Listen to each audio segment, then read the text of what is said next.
in front of the statue of two-time Notre Dame national championship coach Ara Parseghian, and just steps from the Ara Parseghian gate at Notre Dame Stadium. This is Irish Illustrated Instant Analysis, brought to you by the RV Manufacturers Hall of Fame and Northern Indiana Convention Center in picturesque Elkhart, Indiana. Practice 15 in the books, jersey scrimmage in the books.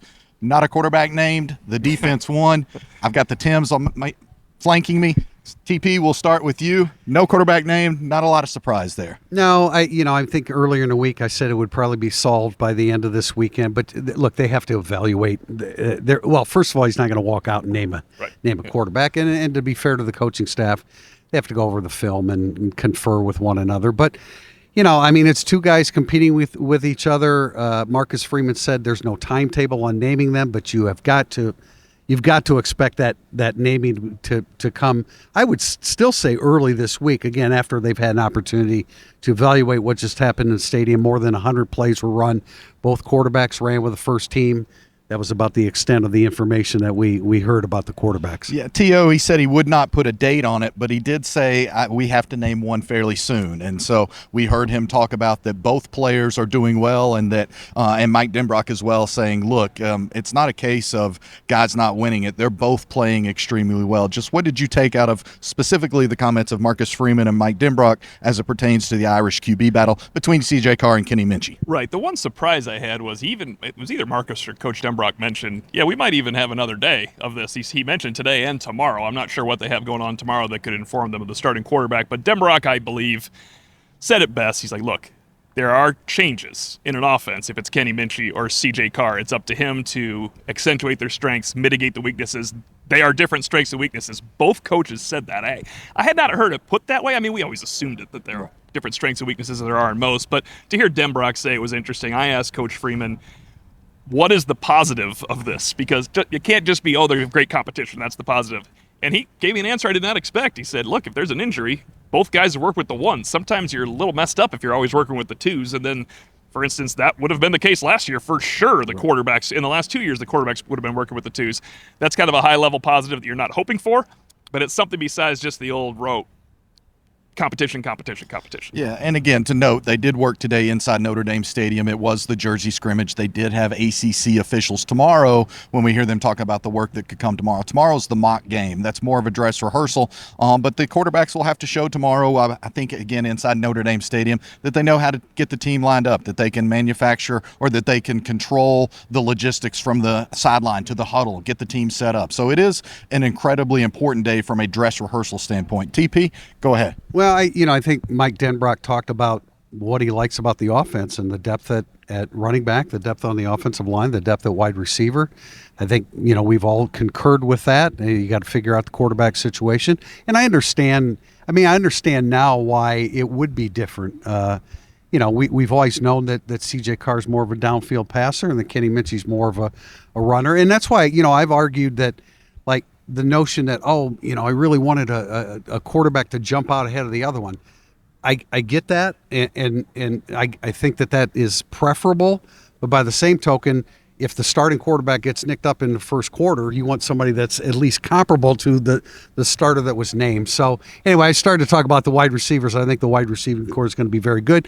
We asked about the young guys, Gilbert and Elijah Brice, and that was probably the most honest comment that we heard today about the players. Mike Denbrock talking about Elijah Brice, he said flat out, great talent, is going to be a very good player, but right now the playbook is a little bit of a mystery to him, the consistency of knowing exactly what to do and where to line up. So he said Brice frustrates him. Yeah, he did say frustrates. So we may want to temper the talk about him being in the rotation or how much he will be in the rotation, but we know the frontline guys, we're all very excited to see Malachi Fields and Will Pauling, in particular, the two transfers. And to round out the 8 that we know of at wide receiver, I would note that Marcus Freeman made a point to mention both K.K. Smith and Logan Saldate today. Right. I'm told Logan Saldate has one of the best verts on the team, around a 41-inch vertical. He won it. He had the highest vert on the team. Yes. There you go. So, TP, before we go back to T.O., I wanted to follow up with you. We learned today on the offensive side of the ball, quarterback's not the only position battle. 4 offensive line spots are completely set. Marcus Freeman emphasized that today. Right guard is not set. It's Gerby Lambert. It's Sullivan Absher. Both have gotten reps with the one, much like the quarterbacks. But just your thoughts there on that battle and maybe what we're hearing. Yeah, I asked Marcus Freeman about that, and obviously the other 4 positions are set. I brought up Will Black, and he confirmed that Will Black has received snaps there. So, I like that is similar to the quarterback position. They probably need to see a little bit more. How do you think that's going? I think Lambert's going to win it, but I don't know that I necessarily have anything really concrete to go upon, other than his upside is really, really high. Yeah, he's an NFL lineman. That's not to say Sullivan Absher wouldn't be. That might be the difference in a guy being a first or second round pick and a guy being a third, fourth, fifth round pick. Gerby Lambert got some work early yesterday with the ones. I know that, and kind of their dress rehearsal for today's Jersey scrimmage. He's certainly surging. T.O., I want to go to you for a little bit more on the defensive side of the ball. Chris Ash talking about the depth and talent of this team, and you had a couple of funny jokes about it, but we won't use those here. Yeah. We will say, what did he say when asked about the depth and talent of this Notre Dame defense? Yeah, he mentioned, of course, the only time he has really seen something similar was Ohio State in 2014, which is nice because that team won a national championship. Chris Ash was credited by the Ohio State beat writers, at least, with really turning around Ohio State's tackling on that unit. Obviously, Notre Dame played them the next season when they still had plenty of good players and did not win a national championship, but it's pretty clear he has 4 linebackers that are starters. You only start 2. He mentioned Devontae Smith is obviously the starting nickel. Jason Onye, Tim, you asked about Jason Onye a couple times today. Chris Ash gave a glowing review of Jason Onye, the person, for his own personal accountability, going up to Chris Ash and telling him his off-the-field story from last year. But as important for Notre Dame fans, about Jason Onye, the player, because he said he's violent and his hands are really knocking people back. I mean, we have heard Jason Onye and Donovan Hinish are going to start in the middle. Right. And when you hear and Marcus Freeman also lauded Jason Onye, I'm interested to watch him play because, Tim, I think it was it 3 years ago, 3 springs ago, I believe, we first noticed Jason Onye, not in a way that guy's going to start at Notre Dame, but like, oh, he's a little better than I thought he was going to be. Yeah. So this would be coming full circle. Well, he's filled out, and he's become a player. And not only have we heard he's first team, we've seen him with the first team a couple times. So that's really exciting. Those 2 guys are going to start. But you have Rubio and Dawson, who we anticipated would be the starters.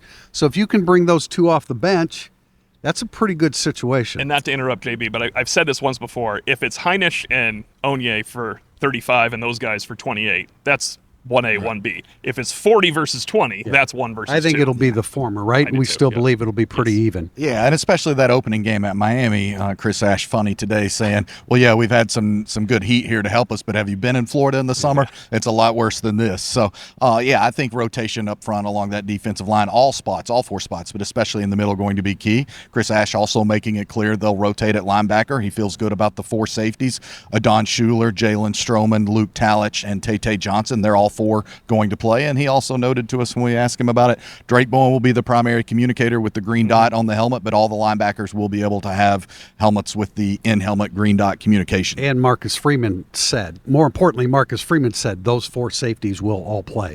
The interesting thing about the safeties for me is when you go down to Miami, they keep saying, I asked Chris Ash about this weeks ago, what's tough about rotating safety, specifically safety, because they are a quarterback.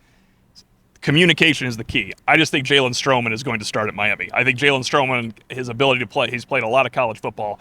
I think it's a little easier to communicate with Stroman and Adon Schuler right now. I mean, they're all going to play, but they're all going to play over 14 games. I'm not sure how much you rotate down at Miami with Carson Beck throwing the ball downfield and you think to yourself, all right, let's just go give our best athlete, Tay Johnson, a few reps here and see what happens. I think these guys develop and all play after a course of 13, 14, 15 games. I think that's a great point. Marcus Freeman also acknowledging that, yes, there's a chance to see Jeremiah Love and Jadarian Price both back deep together on kickoff coverage. He also was asked about the place kicker competition, and he said, look, if we played today, it would be Noah Grubbs. He caught himself, said, hey, I hope that's not a violation. I don't think that's an NCAA violation, but he obviously meant Noah Burnett. So you Noah know Burnett, the NCAA, John Brice? Okay. They're toothless. They're a little slow to action. But if they played today or tomorrow, it would be Noah Burnett, but you still get the sense they're looking for that next step of consistency out of there because they were too encouraged and too pleased that Burnett ended Friday's scrimmage with a 50-yard field goal make and indicated they needed to see that, which means they need to see more of that. Guys, before we wrap it up, any other additional thoughts? I'll start with UTP. Anything else that stood out to you today from our time with Marcus Freeman, Mike Denbrock, and Chris Ash? Well, I asked about Nolan James, and I asked about Nolan James and Elijah Burris at the same time.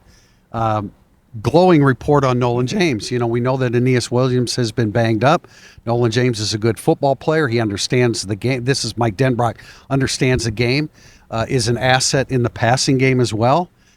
You know, just a few weeks ago, we didn't think there was any chance that he'd see the light of day. We didn't ask about, to be fair, we didn't ask about Jabron Payne. Right. No, we didn't. You know, so he's maybe ahead of him. But the report from Mike Denbrock, very glowing, and that's what we've been hearing. Nolan James is a ball player. T.O.?